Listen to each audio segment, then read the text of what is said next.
But when the left constantly just divides by race and by gender, then you have to bounce back and say, well, hold on a second, no, that's actually inaccurate.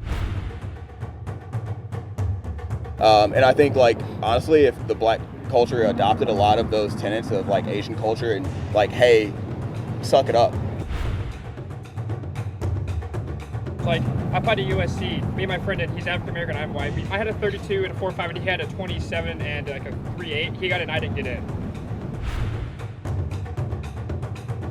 善意の政策は本当に公正なのか。今回は異なる背景を持つ論者たち、白人、黒人、アジア系が落ち着いた対話でこの問いに挑みます。焦点はアファーマティブアクション、入学、採用での優遇措置をはじめとするリベラル政策、黒人男性への過度な保護やアジア系が不利になり得る現実はあるのか。制度の意図と結果のズレ、現場の肌感覚、データに基づき、彼らが丁寧に語っていきます。正義の名の下で起きた結果がどのようなものか、興味深い議論をぜひご覧ください。それでは早速見ていきましょう。翻訳、世界の視点から。What's your name, man? Sean. Sean. All right, Sean. Do you agree with what was just stated there as a black male? No. Okay, you didn't even have to think about it. With what part do you disagree? Well, first off, the statistics about, like, black crime and police brutality overly affecting black males, I mean, we have to look at crime statistics. So yes, black males are overrepresented in prisons, but black males are also overrepresented in crime statistics. So black males are like, what, like, was it like 6% of the 6 or 7% of the population? Right. 6% of the population, because black females are 7% of the population. I think it's total it's somewhere around 13. Yeah, total is 13. Yeah. Yeah. So I mean, if you take all that into account, then you have to consider, okay, so why are they overrepresented in crime? And the reason why, I mean, in my opinion, it's a lot of it is economic, a lot of it is cultural, a lot of it is the opportunities available in their areas. And people can make the argument that it's because of white oppression. I don't necessarily think it's because of white oppression. I think it has a lot to do with the welfare state. I think it has a lot to do with democratic policies and liberal policies, pushing agendas upon black people instead of giving them agency and allowing them to make their own decisions. Let me ask you, do you attend TCU? I do. How did you get in? I spent 9 years in the Air Force and got a scholarship, full-ride scholarship. Thank you for your service. Appreciate it. And what are you studying? Psychology and philosophy, so I'm actually on the Okay, psychology on the liberal arts side, yeah. Well, listen, if you make less than a civil engineer, don't blame it on a white-black thing. You chose a degree that's kind of rough. I just want to enjoy my career, whatever it is. There you go. Well, listen, that sounds like something that would be, especially after 8 years in the Air Force? 9 years. 9 years, Yeah. geez. Sorry, look, someone's like, 9. Yeah. So you were in the Air Force, this is what got your scholarship. Do you believe that your path was more difficult to TCU exclusively because of your race? No, I don't think it's because of my race. I think it's because, I was raised by a single mother. My dad left when I was really young. Sorry. My mom had to work really hard to, just get me through school. I made really poor decisions early on in life, and the military is really the only way I could go. And honestly, I learned a lot in the military. I got a lot of, I learned responsibility. I learned taking responsibility for my own actions, and I learned agency and taking pride in myself. I'm not totally aware of the scholarship specifically to TCU, but I think everyone is well aware of, and we can agree that there are scholarships obviously afforded exclusively to minorities or women not afforded to, say, the white male. Yeah. How do you feel about that as a black man? Do you think that helps?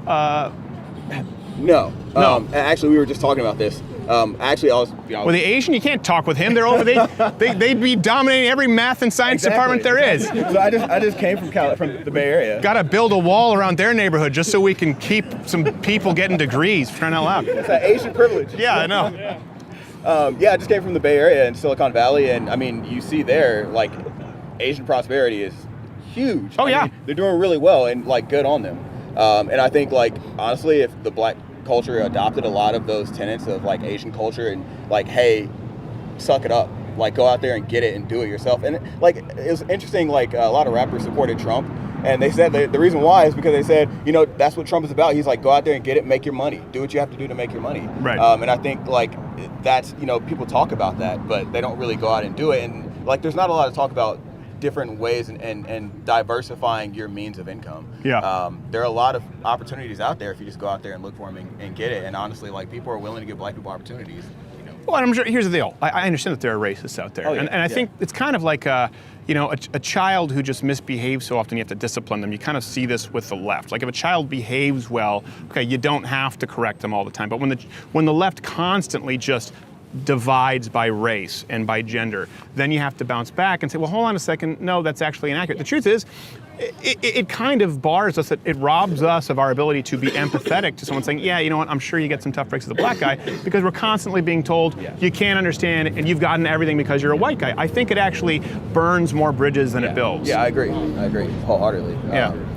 I mean, what do you think Asians think when they're saying you're too much? They're actually that, they only allot a certain amount of Asians into certain programs. I'm sure you're aware of this. I punished 3 to 5 ACT points, 0.5 GPA going into college. Like, I applied to USC. Me and my friend, he's African American, I'm white. I had a 32 and a 4.5, and he had a 27 and like a 3.8. He got it, and I didn't get in.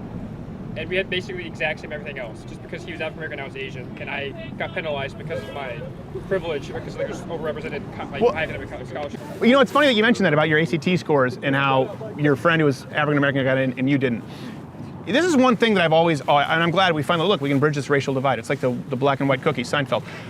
When you think about that, right, they start locking Asians out because you guys do very, very well academically. Yeah. What do you think that does to the relationship between Asian Americans and Black Americans? That's always a concern of mine. I mean, the same thing with white Americans, but particularly, listen, I grew up in Canada, and I'm not going to lie, a lot of Asians behind closed doors, little bit racist in Canada. I'm sure there's some of that here too.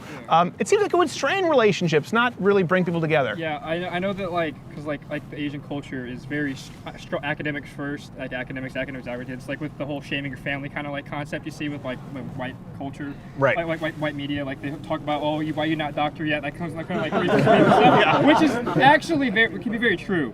So and I know the African American, especially in the inner cities, academic excellence and achievement is very shunned upon, especially with the gangs and stuff like that. Yeah. That creates a big divide, especially on the income, ethnic, the top 4 ethnic groups in America. The top earners are all Asians, Indians, Japanese, Thai. Yeah. And the bottom tiers are African Americans and Hispanics.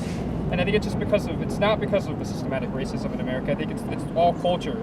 Well, he said his dad left. I'm really sorry about that. But the African American single motherhood rate during the civil rights movement was 13-50%, depending on the city, whereas now it's upwards of 70 to 80% in the inner cities, and that's not because of racism from white people.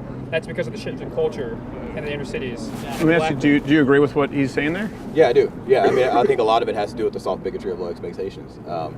When you tell people that, you can't do anything in life because you have this overlord above you oppressing you, then what is your, you're not gonna have any optimism. You're not gonna have any aspirations to achieve anything in life. Right. Because you're what's the point? And I think that's told more to black males than it is black females, because there's a statistic that just came out that black females are actually the most educated minority group per capita in the United States. I did read that, yeah. Which is insane. You think about it, how are they oppressed if they're, having, Unfortunately, that statistic, if you dig into it, includes a lot of the gender studies and that kind of stuff in there. You're like, well, educated. Yeah. 序盤で黒人学生が語ったアジア文化を学び、我慢して自分で乗り越えろという他責ではなく自責による行動を語る内容は素晴らしかったですね。現代では十二分に制度として機会は平等に与えられている状況の中、アメリカの黒人はコミュニティから独立した個人としてどうあるべきかを問われる時代となっているはずです。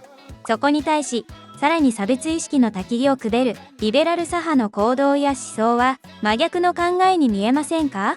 アメリカのグローバリズムに扇動された政治的正義の結果を日本人の視点から考え直すべきタイミングが今なのではないでしょうか。ぜひコメントであなたの意見を聞かせてください。いいねとチャンネル登録もよろしくお願いします。